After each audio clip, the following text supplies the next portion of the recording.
జై హింద్ టీవీ ప్రేక్షకులకు స్వాగతం, నమస్కారం. ఈ వారం రాశిఫలాలను ప్రొఫెసర్ డాక్టర్ ముల్లపూడి సత్యనారాయణమూర్తి నేను మీకు తెలియజేస్తున్నాను. ఈ వారంలో ఉన్నటువంటి గ్రహస్థితులు ఏ విధంగా ఉన్నాయంటే పంచగ్రహ కూటమి ఉంది. మరి ఈ యొక్క కుంభరాశిలో రాహువు, రవి, కుజ, బుధ, శుక్రగ్రహాలు, శని మీనరాశిలో ఉండడం, కేతు సింహరాశిలో, ఆ తర్వాత మళ్ళీ మనకి గురుడు మిథున రాశిలో ఉన్నాడు.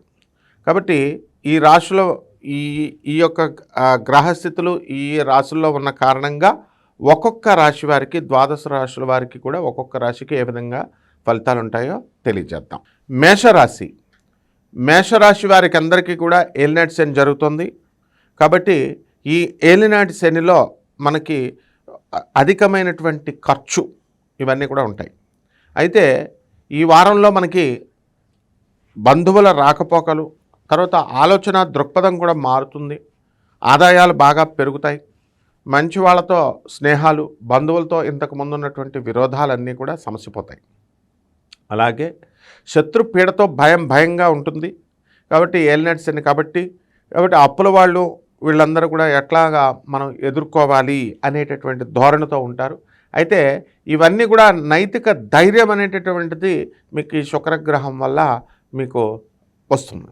అలాగే భార్య యొక్క వేధింపులతో బాధపడుతున్నటువంటి వాళ్ళందరూ కూడా కాస్త మనశ్శాంతి లభించింది అని అర్థమవుతుంది.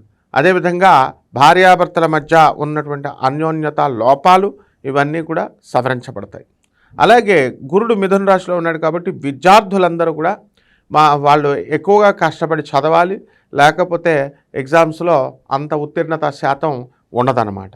ఫెయిల్ అయిపోవడానికి అవకాశాలు ఎక్కువ ఉన్నాయి.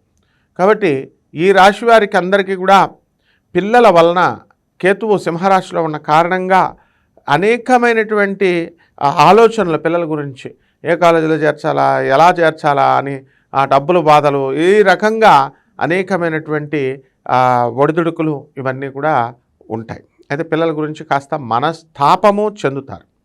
అలాగే ఈ రాశి వారి అందరూ కూడా రైతులు, వాళ్ళకి వివాహాలు తక్కువగా ఉన్నాయి.